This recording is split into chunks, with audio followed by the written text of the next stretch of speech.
அதற்கு இதை ஒரு நல்ல வாய்ப்பாக பயன்படுத்திக் கொள்ள நினைத்தான். ஒருவேளை தினேஷ் சொல்லும் அந்த பெரிய ஆளை சந்தித்து பழக ஆரம்பித்து விட்டால் எல்லோரும் தன்னை மதிப்பார்கள் என்று நினைத்தான்.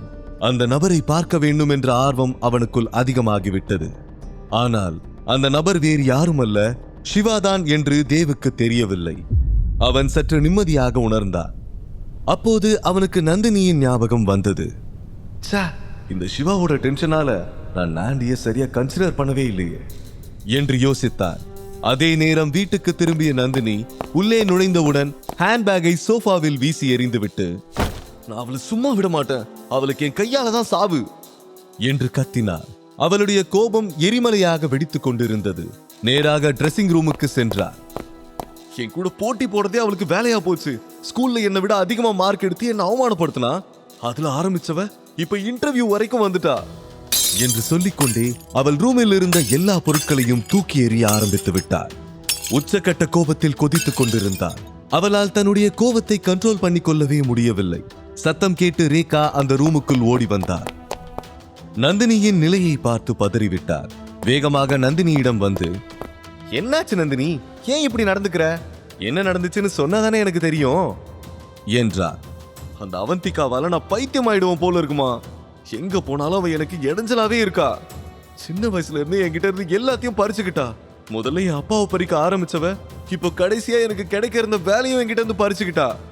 அந்த உதவாக்கிற சிவாவும் அவ கூட தான் இருக்கான் என்று கொந்தளித்தார்.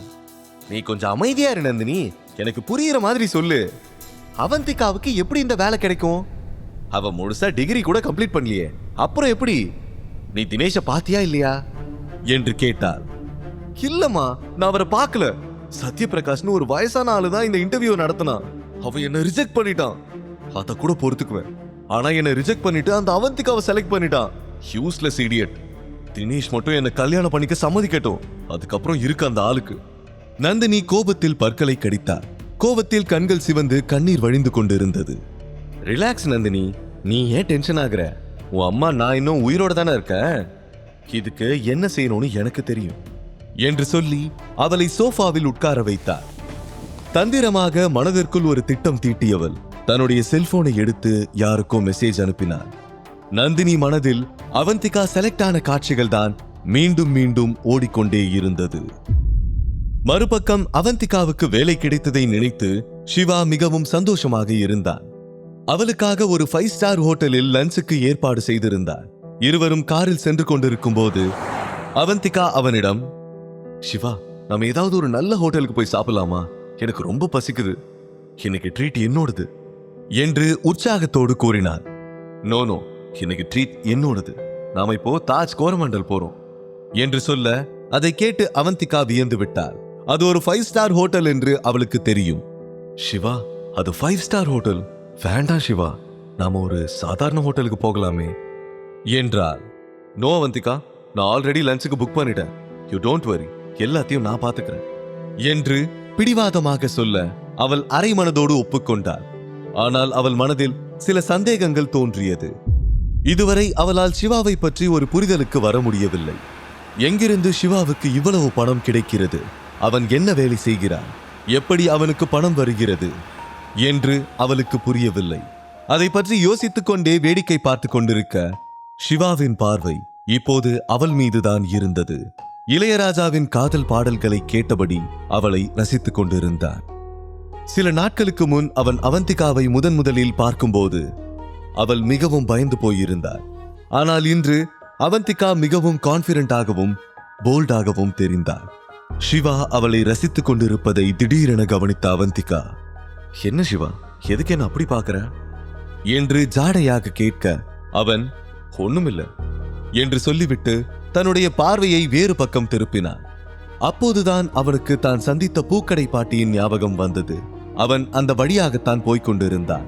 உடனே காரை டிரைவரிடம் ஒரு ஓரமாக நிறுத்த சொன்னவன், நீ இரு அவந்திகா, நான் இப்போ வந்துடுறேன் என்று சொல்லிவிட்டு பூக்கடைக்கு சென்றான். பாட்டி, எனக்கு அழகான ரோஸ் வேணும் என்றான். சிவாவின் குரலை கேட்டு பாட்டி அவனை நிமிர்ந்து பார்த்தார். சிவா, நீயா? நீ எப்படி பார்க்க என்று அவனை அன்பாக விசாரித்துவிட்டு, நீ கொஞ்ச நாளா பூ வாங்க வரவே இல்ல, நந்தினிக்கும் உனக்கும் ஏதாவது பிரச்சனையா அவளை சமாதானப்படுத்த தான் பூ வாங்க வந்தியா என்று கேட்டார். அந்த பாட்டி அருகில் சென்ற சிவா, இந்த பூ நந்தினிக்கு இல்ல பாட்டி, இது அவந்திகாவுக்கு என்றார். அதை கேட்ட பாட்டி குழம்பினார். யார் அவந்திகான்னு யோசிக்கிறீங்களா? சின்ன வயசுல இருந்து நான் யாருக்கு பூ கொடுக்கணும்னு தேடிக்கிட்டு இருந்தனோ அவளுக்கு பூ வாங்க வேண்டிய டைம் இப்பதான் வந்திருக்கு. அது ஒரு பெரிய கதை, அதெல்லாம் நான் அப்புறமா சொல்றேன். இப்போ அவ எனக்காக வெயிட் பண்ணிக்கிட்டு இருக்கா. நான் கிளம்புறேன் பாட்டி. இன்னொரு நாள் உங்ககிட்ட எல்லாத்தையும் டீடைல்டா சொல்றேன் என்று சொல்லி காசு கொடுத்து விட்டு அவன் டாக்ஸியை நோக்கி நடந்தான். அந்த ரோஜாவை நீட்டியபடி, கங்க்ராச்சுலேஷன்ஸ் அவந்திகா என்றான். அதை பார்த்தவுடன் அவளுக்கு சட்டென கண் கலங்கிவிட்டது. முதல் முறையாக ஒருவர் அவளுடைய வெற்றியை கொண்டாடியது போல் உணர்ந்தார். அவள் அன்போடு அதை வாங்கி கொண்டாள். தேங்க்ஸ் சிவா, இது வரைக்கும் என்னோட எமோஷன்ஸை ஷேர் பண்ணிக்க எனக்கு யாருமே இருந்ததில்ல. சக்சஸா இருந்தாலும் சரி, ஃபெயிலியரா இருந்தாலும் சரி, இது வரைக்கும் யார் கூடயும் ஷேர் பண்ணதே இல்லை. என்ன நினைச்சு சந்தோஷப்பட யாருமே இருந்ததில்ல. இன்னைக்கு நீ என்ன ஸ்பெஷலா உணர வச்சதுக்கு ரொம்ப ரொம்ப தேங்க்ஸ் என்று எமோஷனலாக சொன்னார். அவனுக்கு எப்படி ரியாக்ட் செய்வதென்று தெரியவில்லை. டிரைவரிடம், டிரைவர், தாஜ் கோரமண்டல் போக இன்னும் எவ்வளவு நேரம் ஆகும் என்று கேட்டான். 10 நிமிஷத்துல போயிடலாம் சார் என்று டிரைவர் பதில் சொன்னார். சொன்னது போலவே 10 நிமிடத்தில் அவர்கள் தாஜ் கோரமண்டலை அடைந்தார்கள். சிவா அவளை உள்ளே அழைத்து சென்றான். அவள் அந்த ஹோட்டலை பிரமிப்போடு பார்த்து கொண்டே நடந்தாள். அவர்கள் ரூம் நம்பர் 27க்கு வந்தார்கள். உடனே வெயிட்டர் மெனுவோடு அங்கே வந்தார். சிவா அதை அவந்திகாவிடம் கொடுத்து, சீக்கிரமா ஆர்டர் பண்ணு, எனக்கு ரொம்ப பசிக்குது என்றார். மெனு கார்டை பார்த்த அவந்திகா, ஓ மை காட், என்ன சிவா இது? இந்த ஹோட்டல்ல எல்லாமே காஸ்ட்லியா இருக்கு. இப்ப கூட ஒன்னும் கெட்டு போகல. நான் சொல்றத கேளு, நாம வேற ஏதாவது நார்மல் ஹோட்டலுக்கு போயிடலாம் என்றார். நீ எதுக்கு ரேட்டை பாக்குற? உனக்கு என்ன பிடிக்குமோ அதை மட்டும் பாரு. இங்க நிறைய டெலிஷியஸ் ஃபுட்ஸ் இருக்கு. பசியில எனக்கு மயக்கமே வர மாதிரி இருக்கு. சீக்கிரம் ஆர்டர் பண்ண அவந்திகா ப்ளீஸ் என்றார். ஆனால் அவந்திகா தயங்கினார். அதனால் சிவா ஒரு வெயிட்டரை கூப்பிட்டு எல்லா ஸ்பெஷல் ஃபுட்டையும் கொண்டு வந்து டேபிள் மீது வைக்க சொன்னார். அவந்திகா இன்னும் கூட கவலைப்பட்டு கொண்டிருந்தார். அப்போது சிவாவின் போனில் இருந்து தொடர்ந்து மெசேஜ் டோன் கேட்டுக்கொண்டே இருக்க, சிவா, உனக்கு தான் மெசேஜ் வந்துகிட்டே இருக்கு, யாருன்னு பாரு, ஏதாவது எமர்ஜென்சியா இருக்க போகுது என்றார். சிவாவுக்கு அது யார் என்று தெரியும்.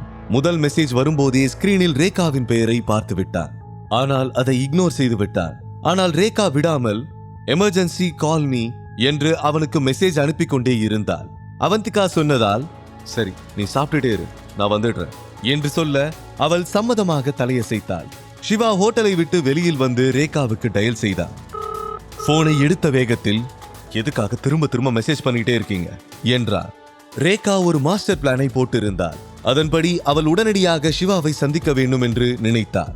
அவளுடைய பிளான் மட்டும் ஒர்க் அவுட் ஆனால் எல்லோருடைய லைஃபும் தலைகீழாக மாறிவிடும் என்று நம்பினார். ரேகாவின் மாஸ்டர் பிளான் என்ன?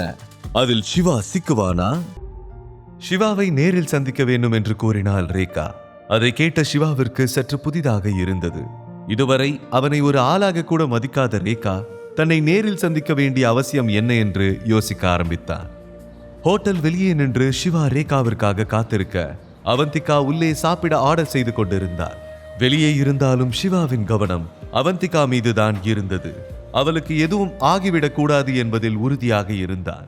மறுபுறம் தேவ் சிவாவை போட்டு தள்ள மாப்ஸ்டர் அவினாஷுக்கு கால் செய்து பார்த்தான். ஆனால் அவனுடைய போன் சுவிட்ச் ஆஃப் ஆகி இருந்தது.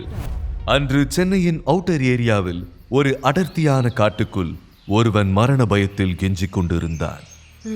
நான் உங்க விசுவாசி, என்ன நம்புங்க, நான் எதுவும் பண்ணல, என் விசுவாசத்தை சந்தேகப்படாதீங்க பாஸ், என்னை விட்டுடுங்க, உங்களுக்கு துரோகம் பண்ணணும்னு நான் கனவுல கூட நினைச்சதில்ல, என் மேல கருணை காட்டுங்க, என்ன ஒண்ணும் பண்ணிடாதீங்க. அவனுக்கு எதிரில் மாப்ஸ்டர் அவினாஷ் கையில் கத்தியோடு நின்று கொண்டிருந்தான். நார்மல் ஹைட்டில் 80s வில்லன்களை போல கழுத்தில் சைக்கிள் செயினை மாட்டிக்கொண்டு மாசாக நின்று கொண்டிருந்தான். அவனை பார்த்தாலே ஈரக்கொலையை நடுங்கும் அளவுக்கு பயங்கரமாக இருந்தான். சுருக்கமாக சொல்ல வேண்டும் என்றால் மனித உருவத்தில் இருக்கும் ஒரு மான்ஸ்டராகத்தான் தெரிந்தான். உச்சக்கட்ட கோபத்தில் இருந்தவன், என் கூட இத்தனை வருஷமா அடியாளா இருந்திருக்க, இன்னுமா என்னை பத்தி தெரியல, நான் எதை வேணும்னாலும் மன்னிச்சிருவேன், ஆனா கூடவே இருந்து குழி பறிச்சவனை மட்டும் மன்னிக்கவே மாட்டேன். நானே என் பாஸுக்கு குழி பறிச்சு தாண்டா இந்த இடத்துக்கு வந்தேன். எனக்கே ஒருத்தன் குழி பறிச்சா விட்டுடுவேனா?